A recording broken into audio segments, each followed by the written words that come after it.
Selamat berjumpa dengan saya Thomas Lewar dalam pembelajaran Fisika SMA kelas 10 materi vektor.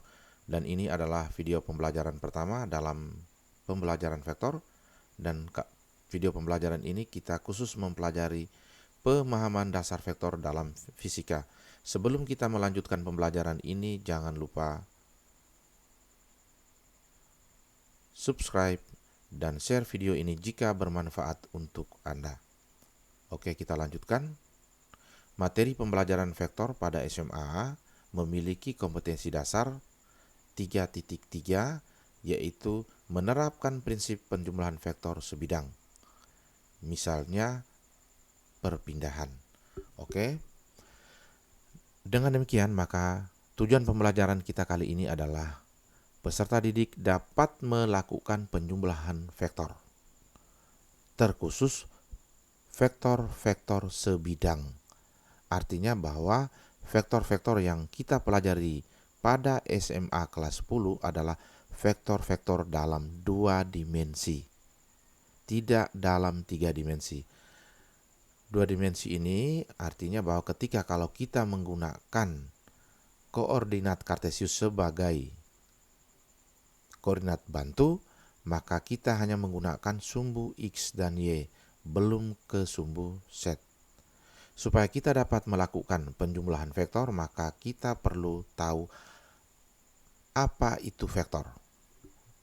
Dengan demikian, maka saya ajak untuk perhatikan gambar berikut ini. Nah, pada gambar nampak sebuah benda M, dan pada benda M ini ada 3 anak panah.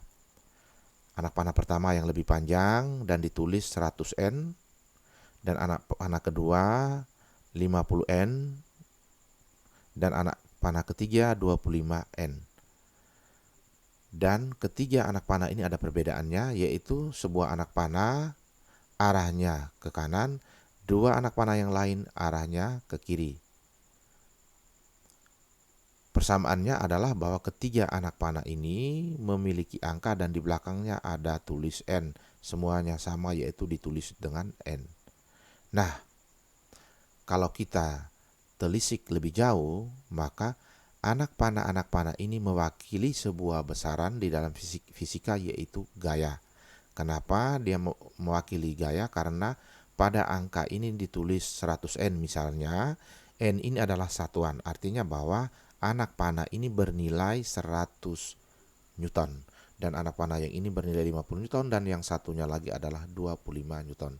Dengan demikian, maka anak panah ini juga berfungsi mewakili sebuah besaran yang nilainya 100 Newton dan menunjuk arah ke kanan. Ketika kita mengerjakan soal waktu SMP, soal-soal fisika di SMP, dan melihat atau mendapatkan soal dengan gambar ini, maka selalu timbul pertanyaan, berapakah resultan gaya pada benda M? Ya, kenapa ditanya resultan gaya? Karena pada benda M ini bekerja gaya. Ada 3 gaya di sini. Maka dengan pasti kita menjawab resultan gayanya adalah 25 Newton ke kanan. Tanpa kita sadari bahwa kita sudah dapat melakukan penjumlahan vektor. Ya, meskipun bahwa vektor secara khusus belum kita pelajari, tetapi kita sudah bisa melakukan penjumlahan vektor. Nah, sebenarnya apa itu vektor? Nah, sekarang saya buatkan tanda di dalam lingkaran elips, ya, dalam elips ini. Ternyata ini adalah vektor. Ya, ini adalah vektor ini. Ya. Jadi vektor itu adalah apa? Tidak lain adalah sebuah anak panah yang memiliki nilai, kemudian juga menunjuk arah, dan anak panah ini juga mewakili besaran-besaran tertentu di dalam fisika. Dengan demikian, maka kita bisa mendefinisikan vektor sebagai anak panah yang mewakili besaran di dalam fisika dengan memiliki nilai dan arah. Atau bisa dibuatkan dalam kalimat yang berbeda, yaitu vektor adalah anak panah yang memiliki nilai dan penunjuk arah serta mewakili besaran-besaran tertentu dalam fisika. Kenapa? Tidak semua besaran dapat diwakili dengan anak panah atau dapat diwakili oleh vektor. Dan definisi ini supaya kita harus membedakan antara vektor dan besaran vektor. Ya. Nah, berdasarkan definisi ini maka kita mengenal ada dua besaran dalam fisika, yaitu besaran vektor dan besaran skalar. Nah, perhatikan, besaran jika ditinjau dari nilai dan arah, kita membedakan menjadi dua besaran, yaitu besaran vektor dan besaran skalar. Kenapa kita harus tinjau ini? Supaya kita dapat membedakan vektor dan besaran vektor. Kenapa? Karena kadang-kadang banyak orang salah persepsi tentang vektor dan besaran vektor, atau menyamakan vektor dengan besaran vektor. Padahalnya vektor dan besaran vektor itu adalah berbeda. Ya. Dan besaran vektor itu apa? Besaran yang memiliki nilai dan arah. Ya. Sedangkan besaran skalar adalah besaran yang hanya memiliki nilai. Keterangan lanjutan, dalam mengoperasikan besaran-besaran vektor mengikuti prinsip penjumlahan dan perkalian vektor. Sedangkan untuk besaran skalar, dalam pengoperasiannya tidak mengikuti prinsip penjumlahan dan perkalian vektor, tetapi menggunakan penjumlahan dan perkalian aljabar biasa. Artinya bahwa kalau kita menyelesaikan soal-soal fisika yang berhubungan dengan besaran vektor, maka kita harus mengikuti prinsip penjumlahan dan atau perkalian vektor. Sedangkan ketika kita menyelesaikan soal-soal yang berhubungan dengan besaran skalar, maka kita menggunakan penjumlahan dan perkalian aljabar biasa. Penjumlahan dan perkalian aljabar biasa, misalnya tambah, kurang, kali, bagi, seperti biasa. Nah, sekarang kita lanjutkan dengan contoh. Untuk besaran vektor di sini saya tampilkan contohnya adalah perpindahan dan gaya, sedangkan pada besaran skalar saya tampilkan massa dan waktu. Padahalnya masih begitu banyak contoh besaran vektor di dalam fisika dan contoh besaran skalar di dalam fisika. Tetapi ini saya hanya tampilkan dua. Kenapa? Besaran-besaran lain nanti dalam perjalanan ketika kita mempelajari fisika di SMA akan disinggung satu persatu bahwa besaran tersebut besaran vektor atau besaran skalar. Kenapa perlu disinggung? Supaya ketika kita berhadapan dengan vektor atau ketika kita berhadapan dengan besaran vektor, maka kita harus ingat prinsip penjumlahan atau perkalian vektor yang kita pelajari sekarang. Nah, sekarang kita tinjau contoh pada besaran vektor, perpindahan dan gaya. Nah, kenapa perpindahan dan gaya dikelompokkan dalam besaran vektor? Karena perpindahan dan gaya memiliki dua dimensi, yaitu nilai dan arah. Artinya ketika kita meninjau perpindahan dan juga gaya, maka kita tinjau juga nilai dan arah. Misalkan perpindahan. Saya beri contoh, sebuah benda berpindah sejauh 50 meter ke barat. 50 meter adalah nilai dan ke barat adalah arah. Dan sekarang gaya, misalnya benda M ditarik oleh gaya 100 Newton ke kanan. 100 Newton adalah nilai dan ke kanan adalah arah. Dan ini berbeda dengan massa dan waktu. Pada massa dan waktu kita hanya mengenal nilai, tidak ada arah yang menyertainya.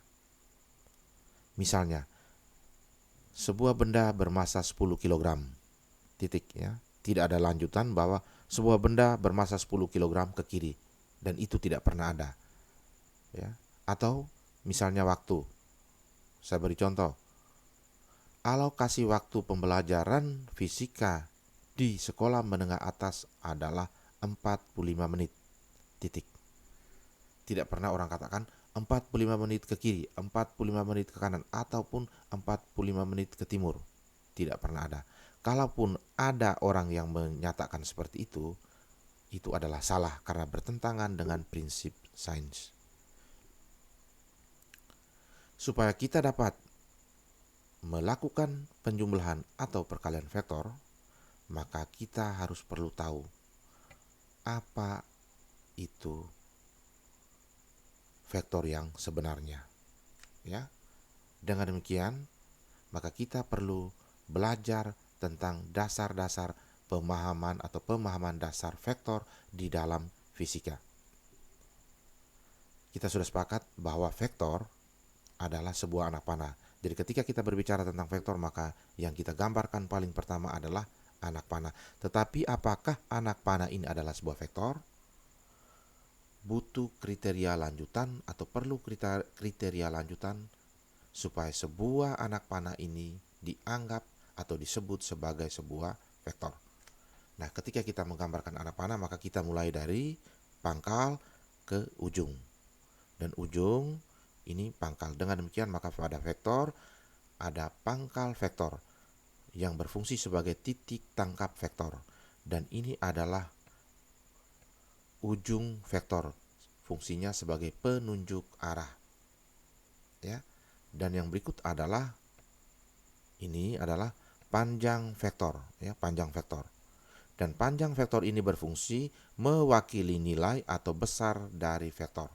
Nah, untuk memahami lebih dalam tentang panjang vektor mewakili nilai dari sebuah vektor, maka kita perlu melihat ilustrasi berikut. Nah, ini adalah gambar yang sudah kita singgung sebelumnya. Nah, pada benda M ini kan bekerja 3 buah vektor gaya. Ya. Ini gaya 100 Newton, yang ini 50 Newton, dan ini 25 Newton. Perhatikan bahwa ketiga anak panah ini digambarkan dengan panjang yang berbeda.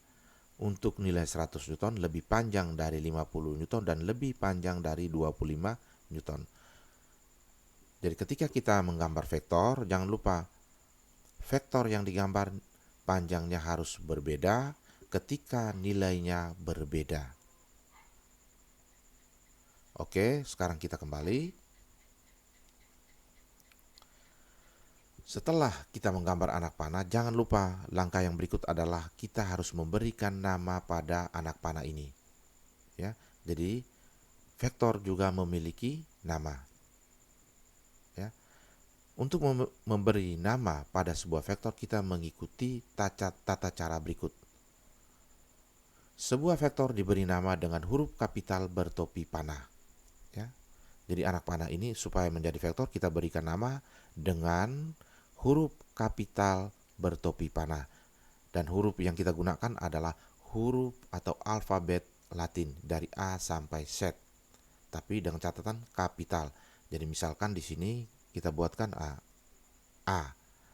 Huruf kapital bertopi panah. Artinya bahwa vektor ini adalah vektor A.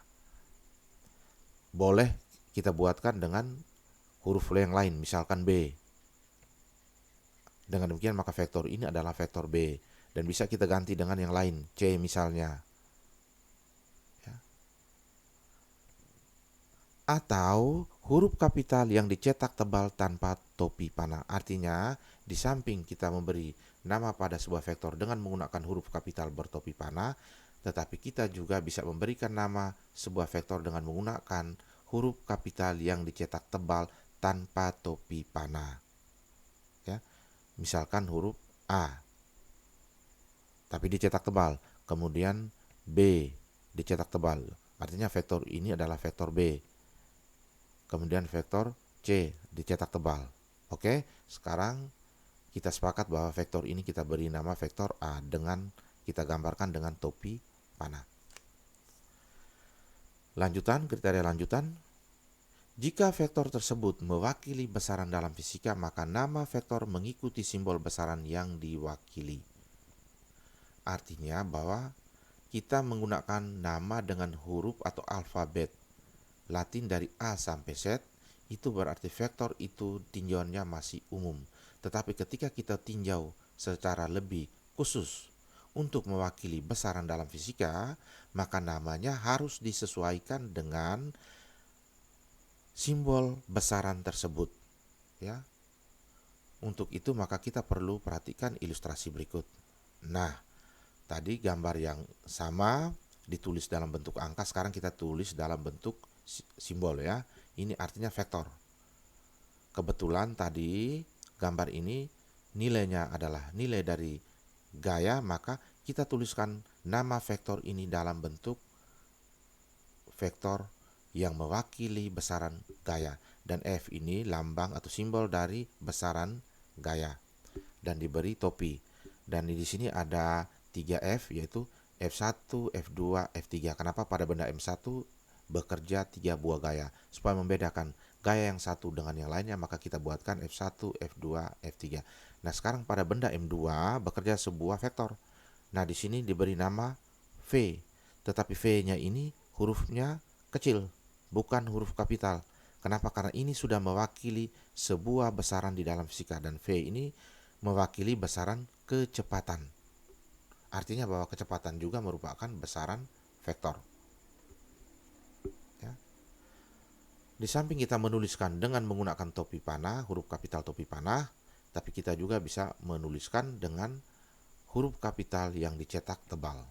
Oke, misalnya seperti ini. Jadi kita bisa ganti dengan F1 tapi yang dicetak tebal, F2 yang dicetak tebal, dan F3 yang dicetak tebal. Sedangkan pada benda M2 diganti dengan V tanpa topi tetapi dicetak tebal. Ya.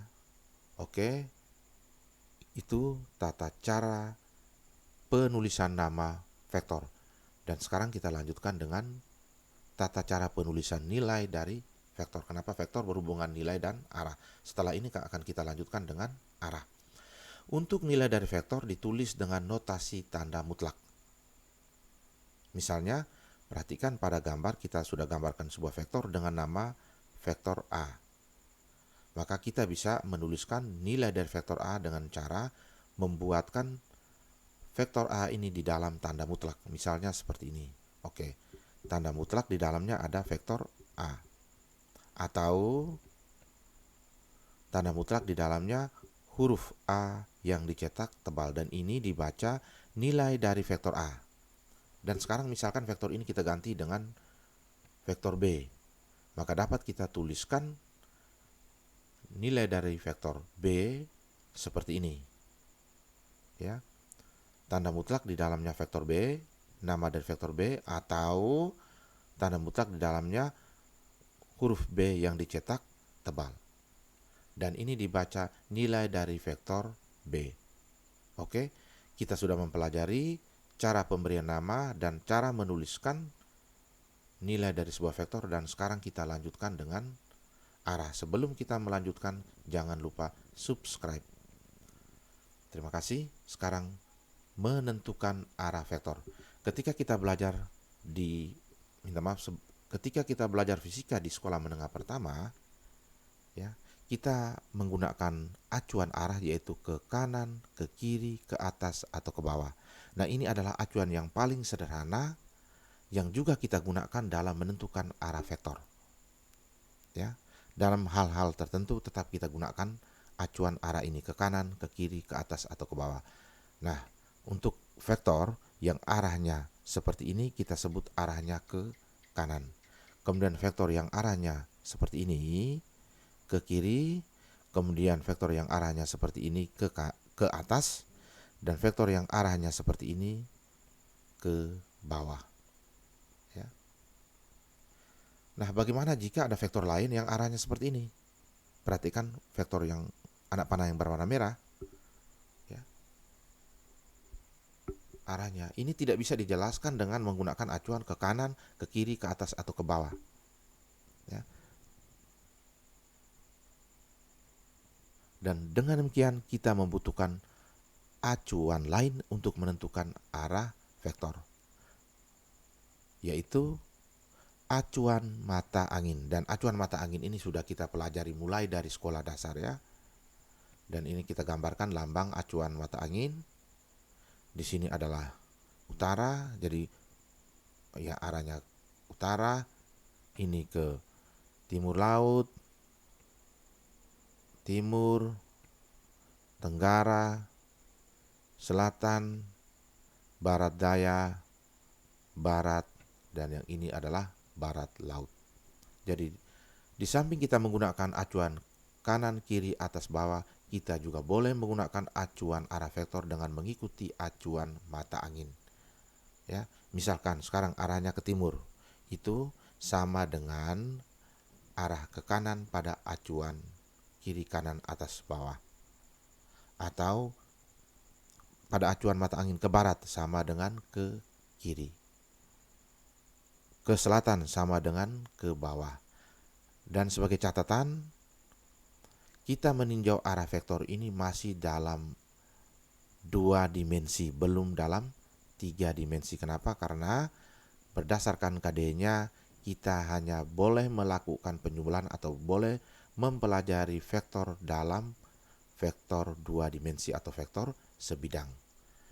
Nah, dengan demikian jika kita kembali kepada vektor yang merah ini, maka vektor yang ini arahnya tidak bisa dijelaskan ke kanan, ke kiri, ke atas, atau ke bawah, maka kita menggunakan acuan mata angin untuk menunjukkan atau menjelaskan arahnya.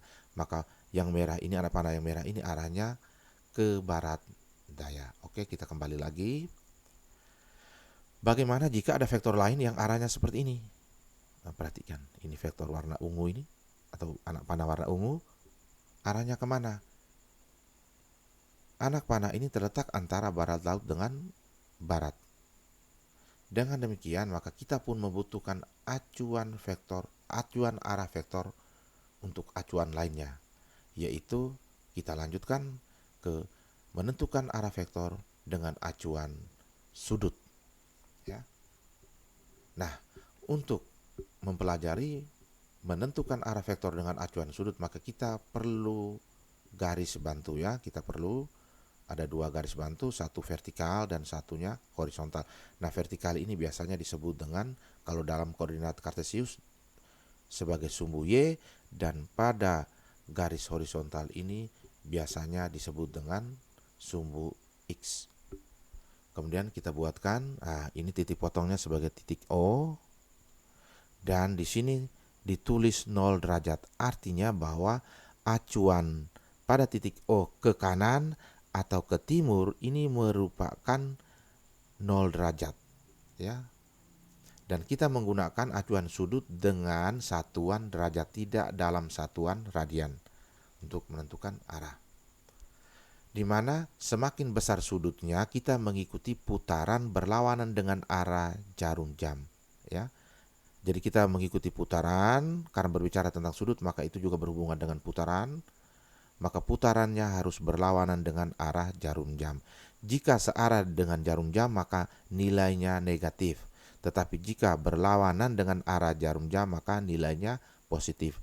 Dan pada umumnya kita menentukan arah sebuah vektor dengan acuan sudut, maka kita mengikuti putaran yang berlawanan dengan arah jarum jam. Misalnya seperti ini. Putarannya saya ulangi. Mengikuti putaran yang berlawanan dengan arah jarum jam. Nah, sekarang kita gambarkan sebuah vektor. Nah, vektor ini berimpit atau paralel dengan sumbu X atau garis horizontal. Ya. Dengan demikian maka arah vektor ini adalah 0 derajat. Oke. Nah, sekarang kita gambarkan vektor lain. Nah, vektor ini arahnya kalau di dalam acuan kanan kiri atas bawah maka vektor ini arahnya ke atas, atau dalam acuan mata angin maka ini arahnya ke utara. Bagaimana dengan arahnya dalam acuan sudut? Perhatikan bahwa ini adalah acuan 0 derajat. Ini kita start putar mulai dari acuan 0 derajat ini, garis ini, kemudian mengikuti berlawanan dengan arah jarum jam. Perhatikan ya. Dan ini adalah 90 derajat besar sudutnya ya.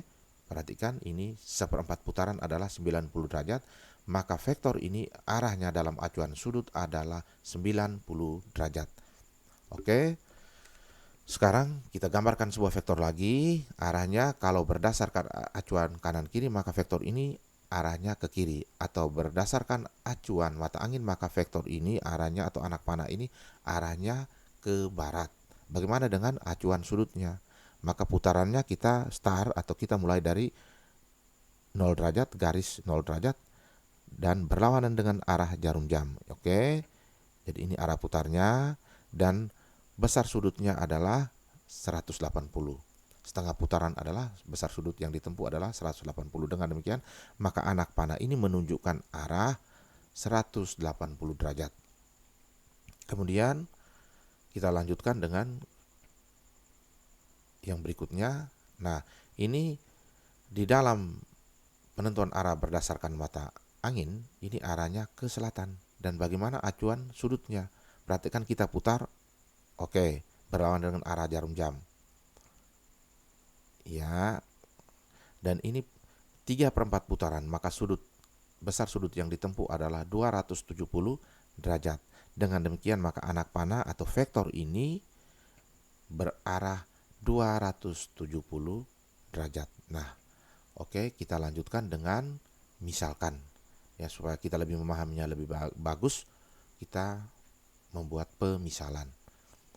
Nah, sekarang kita memiliki sebuah vektor dengan gambar seperti ini ya. Ada sebuah vektor A. Ya, kalau pada tinjauan mata angin maka arahnya adalah timur laut. Bagaimana arah vektor A ini dalam acuan sudut? Dengan demikian maka kita harus gambar acuan 0 derajatnya dulu. Nah, acuan 0 derajat kita gambarkan dari titik tangkap vektor ke kanan atau titik tangkap vektor ke timur. Oke, dan ini kita tulis 0 derajat. Dan besar sudutnya berapa? Kita tarik atau berputar dari acuan 0 derajat dan putarannya berlawanan dengan putaran arah jarum jam. Jadi kita putarkan naik ke atas. Oke. Di mana berapa besar sudut ini? Perhatikan.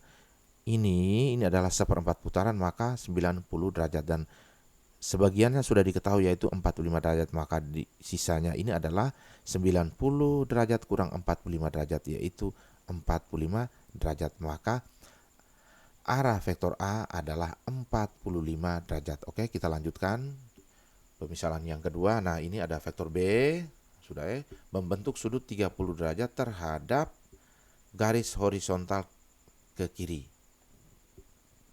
Seperti biasa kita gambarkan dulu garis acuan 0 derajat, yaitu kita gambarkan dari titik tangkap atau pangkal vektor B ini ya. Jadi pada vektor B ini kita gambarkan garis acuan 0 derajat dan ke kanan, dan tuliskan ini 0 derajat, dan kita putarkan seperti ini ya, berlawanan dengan arah jarum jam. Oke, iya, putaran. Nah, berapa besar sudut tempuhnya ini? Berapa besar sudutnya ini? Sudut putarnya ini. Nah, untuk sebuah garis lurus, perhatikan seperti ini ya. Sebuah garis lurus atau setengah putaran, besar sudutnya adalah 180 derajat. Sedangkan ini sudah diketahui 30 derajat, maka yang ini adalah 180 derajat kurang 30 derajat. Dengan demikian maka arah dari vektor B adalah 150 derajat. Oke, sekarang kita lanjutkan ke pemisalan yang ketiga. Nah, ini ada sebuah vektor dan ini adalah vektor C dengan membentuk sudut 30 derajat terhadap garis vertikal ke bawah. Perhatikan ya. Garis vertikal ke bawah. Berdasarkan acuan mata angin, maka vektor C ini arahnya ke tenggara. Kurang lebih seperti itu ya. Berdasarkan acuan mata angin. Tetapi kalau berdasarkan acuan sudut, maka arah vektor C seperti apa? Nah, ini yang kita tentukan. Seperti biasa kita gambarkan dulu garis acuan 0 derajat ya. Yaitu kita gambarkan garisnya itu dengan mulai garis dari titik atau dari pangkal vektor C ini ya. Kemudian kita garis ke kanan. Perhatikan, dan ini kita tulis 0 derajat. Kemudian kita melakukan putaran berlawanan dengan putaran arah jarum jam. Nah, sekarang kita putarkan. Oke, dan ternyata bahwa untuk putaran ini besarnya atau besar sudutnya adalah 270 derajat. Perhatikan, ini 3/4 putaran, 270 derajat. Berarti putaran untuk vektor C yaitu ya diteruskan ke sini ya. Jadi kita mulai dari acuan 0 derajat, putar terus sampai ke sini. Dengan demikian maka besar sudut putarnya adalah 270 derajat ditambah dengan 37 derajat. Dengan demikian maka arah vektor C adalah 307 derajat. Oke, kita sudah mempelajari cara-cara menentukan arah vektor dengan menggunakan acuan sudut. Dan sekarang kita lanjutkan. Tapi sebelum kita lanjutkan lebih jauh, nah sekarang kita lihat dulu tadi kita menentukan arah vektor acuan sudut dengan mengikuti arah putar berlawanan dengan arah jarum jam. Bagaimana kalau kita melakukan arah putaran dengan mengikuti atau searah dengan arah jarum jam? Berarti untuk vektor C ini kita buatkan putaran dengan arah berputar ke kanan seperti ini ya. Kalau berlawanan maka ini, itu hasilnya adalah positif. Tapi kalau ketika kita putar searah dengan jarum jam maka hasilnya negatif ya. Dengan demikian maka berapa besar sudut yang ini? Kan lebih dekat. Vektor C ini lebih dekat, kita berputar ke kanan dengan garis acuan 0 derajat. Ketimbang kita putar seperti ini, lebih jauh, lebih dekat ini. Artinya bahwa sudut ini lebih mudah ditentukan ketimbang sudut yang ini ya, besar sudut putar yang ini. Oke, dan ini besar sudutnya berapa? Nah, ini kan sama dengan 1/4 putaran, berarti 90 derajat. Maka besar sudut ini adalah 90 derajat kurang 37, yaitu 53 derajat. Dengan demikian, maka ketika kita menentukan arah vektor dengan putaran dengan putaran searah dengan jarum jam, maka vektor C ini memiliki arah negatif 53 derajat. Oke, saya harap adik-adik bisa paham cara menentukan arah vektor dengan acuan sudut. Dengan demikian kita lanjutkan. Sebelum kita lanjutkan, jangan lupa subscribe. Terima kasih. Dan sekarang kita mulai belajar menggambar vektor. Oke. Gambarlah sebuah vektor F dengan nilai 50 satuan dan berarah ke barat. Perhatikan di sini arahnya ke barat. Kalau arah ke barat maka kita gunakan acuan mata angin. Dengan demikian maka kita munculkan dulu acuan mata angin. Oh, ternyata arah barat itu sama dengan ke kiri. Perhatikan di sini ke barat ke kiri. Maka kita gambarkan vektornya atau anak panahnya ke kiri. Oke, kita mulai gambar. Ya, ini anak panah dari vektor F. Kemudian kita berikan nama, jangan lupa vektor F. Berarti kita berikan nama F dengan topi panah. Dan nilainya berapa? 50 satuan. Nah, dalam menggambar vektor, nilai dari sebuah vektor bisa kita tuliskan saja pada tubuh vektor ini ya, pada batang vektor atau batang anak panah tulis 50 satuan. Nah, sekarang ketika kita gambarkan harus tidak sembarang gambar vektor ya. Jadi sekarang misalkan bahwa vektor ini kita gambarkan dengan panjang misalkan 5 cm. Ya, karena kita gambarkan kita membutuhkan mistar, dan mistar yang kita gunakan adalah mistar milimeter yang satuannya dalam cm. Jadi misalkan kita gambarkan vektor ini panjangnya 5 cm. Itu artinya bahwa setiap cm dalam gambar dari vektor itu mewakili 10 satuan nilai dari vektor tersebut atau nilai dari vektor F.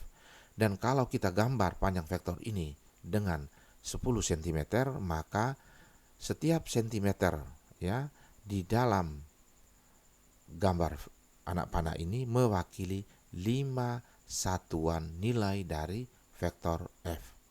Oke, ini adalah cara untuk kita menggambar sebuah vektor. Oke, kita lanjutkan. Yang berikut, gambarlah sebuah vektor D dengan nilai 15 satuan dan berarah 210 derajat. Oke, kalau ini menggunakan acuan arah sudut. Dengan demikian maka kita harus gambar dulu garis bantu, yaitu ini vertikal Y dan ini horizontal X. Setelah itu kita tuliskan acuan 0 derajat, itu sebelah kanan ya.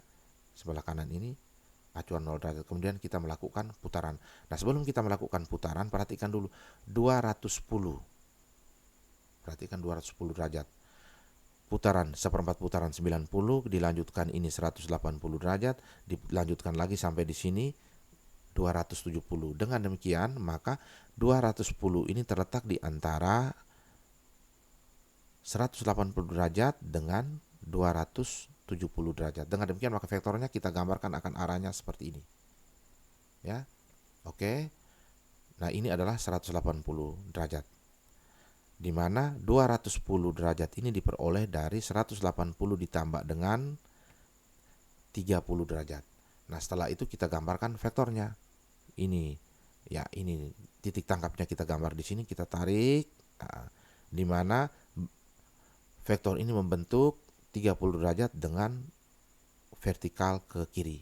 Ya, membentuk 30 derajat dengan garis bantu horizontal ke kiri. Dengan demikian maka kalau kita jumlahkan dari sini maka 180 tambah 30 210 derajat. Dan kemudian kita beri nama vektor D. Kita tuliskan vektor D-nya ini dalam huruf kapital yang ditebalkan, berarti tanpa topi. Oke, kita sudah melakukan atau dua contoh kita melakukan gambar vektor, maka kita lanjutkan. Oh ya, jangan lupa bahwa jangan lupa tulis satuannya dalam 15 satuan. Di sini vektor D dengan nilai 15 satuan, maka perlu ditulis di batang anak panah ini 15 satuan. Nah, perhatikan, ketika kita gambar di dalam buku, boleh kita menggambarkan anak panah ini dengan panjang langsung 15 cm. Artinya bahwa setiap cm mewakili satu satuan. Karena ini kita gambar. Tapi bisa juga kita gambarkan dengan panjang 5 cm. Dengan demikian maka 1 cm mewakili 3 satuan. Oke, itu tergantung dari kesepakatan atau juga tergantung dari cara Anda atau kita menggambar. Oke, sekarang kita lanjutkan. Nah, untuk mendalami bagaimana menggambar vektor dan menentukan arah vektor, maka ini ada tugas, ada 3 nomor, dan ini kalau bisa adik-adik bisa mengerjakan untuk memperdalam atau memperkuat pemahaman kita tentang menggambar vektor dan juga menentukan arah vektor. Nah, yang pertama, gambarlah vektor A dengan nilai 20 satuan berarah ke tenggara dan vektor B yang bernilai 20 satuan dengan arah 315 derajat. Buatlah kesimpulan untuk kedua vektor tersebut. Itu tugas nomor 1. Sekarang nomor 2, gambarlah vektor E dengan nilai 100 satuan dan berarah 255 derajat. Dan yang ketiga, perhatikan sebuah vektor di bawah ini. Perhatikan, ini ada gambar vektor, ini vektor N, gambarnya seperti ini. Kemudian tugasmu adalah tentukan arah vektor N. Ya, untuk adik-adik yang menyaksikan video ini, sebaiknya tugas ini dikerjakan supaya keilmuan Anda atau pemahaman kita tentang vektor semakin kuat. Oke, sekarang kita lanjutkan dengan menggambar vektor lawan dari. Oke, dan ini sangat perlu karena ketika kita melakukan penjumlahan vektor maka ini menjadi dasar ya. Oke, sekarang kita mulai. Nah, sekarang kita memiliki sebuah vektor. Ini vektor A dengan arahnya ke kanan. Tugas kita adalah menggambar vektor lawan dari A. Dengan demikian maka kita gambar vektor A ini tetapi arahnya berbalik ke sana, tetapi dengan panjangnya sama, tidak boleh panjangnya berbeda. Nah, sekarang kita gambar arahnya berbalik tetapi panjangnya sama dengan vektor A, dan ini kita beri nama negatif vektor A. Tetapi dibaca, jangan baca negatif vektor A, dibaca lawan dari vektor A. Berbeda ya. Di dalam urusan skalar atau angka-angka maka kita akan baca negatif 5. Tetapi dalam urusan vektor maka ini kita baca lawan dari vektor A. Oke, kita lanjutkan untuk vektor yang kedua. Ini adalah vektor B, perhatikan. Dan vektor ini arahnya ke bawah atau arahnya ke selatan. Maka kita harus gambar lawan dari vektor B. Maka kita gambar vektor satu lagi yang panjangnya sama dengan vektor B tapi arahnya berlawanan dengan vektor B. Nah, kita gambarkan ke atas, dan ini adalah dibaca lawan dari vektor B ya. Jadi sekarang kita kembali ke vektor A, ini arahnya ke kanan atau ke timur, maka lawan dari vektor A arahnya ke kiri atau ke barat. Sedangkan misalnya vektor B ini arahnya ke bawah, maka lawannya arahnya ke atas. Nah, sekarang kita lanjutkan masih dalam menggambar vektor lawan dari. Oke, dan ini adalah vektor C, arahnya ke barat daya ya. Ini arahnya berdasarkan acuan mata angin, maka ini arahnya ke barat daya dan ini namanya vektor C. Maka kalau kita gambarkan lawannya tinggal kita balikkan saja arahnya. Kita gambarkan vektor baru dan kita balikkan arahnya ya. Dan arahnya itu adalah ke timur laut. Ini dibaca lawan dari vektor C. Oke. Kita lanjutkan lagi dan ini yang keempat. Oke. Dan ini adalah vektor D, maka kalau kita gambarkan lawan dari vektor B, tinggal kita balikkan saja, ya gambar balikan. Dan ini diberi nama negatif D. Dan ini dibaca lawan dari vektor B. Oke, sekarang kita lanjutkan dengan vektor sama. Ya, setelah kita menggambar vektor lawan dari dan sekarang kita menggambarkan vektor sama. Nah, oke. Dua atau lebih vektor dikatakan sama jika vektor-vektor tersebut memiliki nilai dan arah yang sama. Dan nilai itu diwakili oleh panjang vektor atau panjang anak panahnya. Misalkan perhatikan, ini ada dua buah vektor, vektor A dan vektor B. Ini dua vektornya ini berbeda. Ya. Lihat dari namanya berbeda.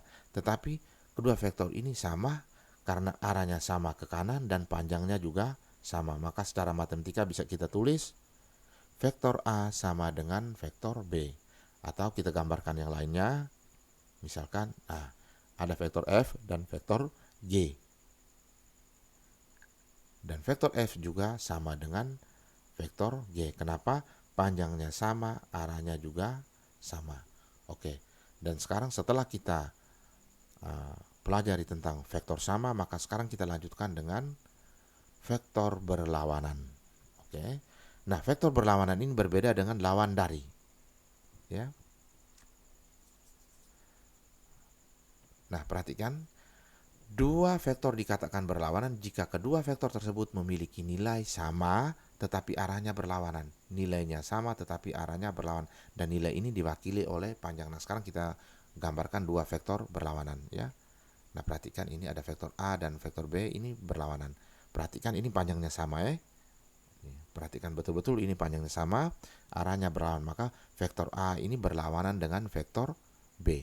Nah, tadi saya katakan bahwa vektor berlawanan berbeda dengan vektor lawan dari. Ya. Perbedaannya, kalau vektor lawan dari hanya sebuah vektor yang kita gambarkan vektor itu ulang dengan arahnya berlawanan. Sedangkan vektor berlawanan itu tinjauannya adalah dua vektor. Oke, jadi vektor berlawanan itu tinjauannya adalah dua vektor. Sedangkan vektor lawan dari tinjauannya hanyalah satu vektor. Kemudian kita gambarkan vektor lainnya.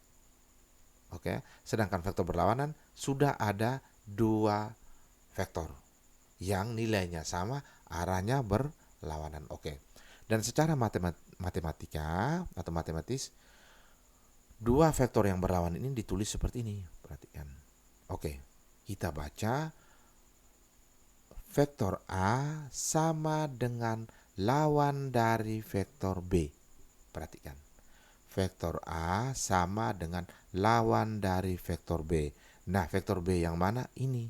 Coba kalau kita gambarkan lawannya, maka kita gambarkan ya vektor yang panjangnya sama dengan vektor B, tetapi arahnya berlawanan dengan vektor B. Perhatikan. Nah, ini adalah ya lawan dari vektor B. Ini vektor B, ini lawan dari vektor B. Sedangkan vektor A dengan B adalah vektor berlawanan. Nah, sekarang coba kita perhatikan ini. Ternyata bahwa setelah kita gambarkan lawan dari vektor B, vektor yang digambarkan ini sama dengan vektor A. Yaitu arahnya sama, panjangnya juga sama. Sehingga membenarkan penulisan matematika untuk dua vektor yang berlawanan. Sehingga kesimpulannya adalah vektor A sama dengan lawan dari vektor B. Oke, dengan berakhirnya kita mempelajari vektor berlawanan, maka pembelajaran kita kali ini sampai di sini. Jangan lupa subscribe dan terima kasih atas perhatiannya. dan kita akan lanjutkan dengan pembelajaran kita berikutnya dalam rangkaian pembelajaran vektor, yaitu menggambarkan resultan vektor. Terima kasih.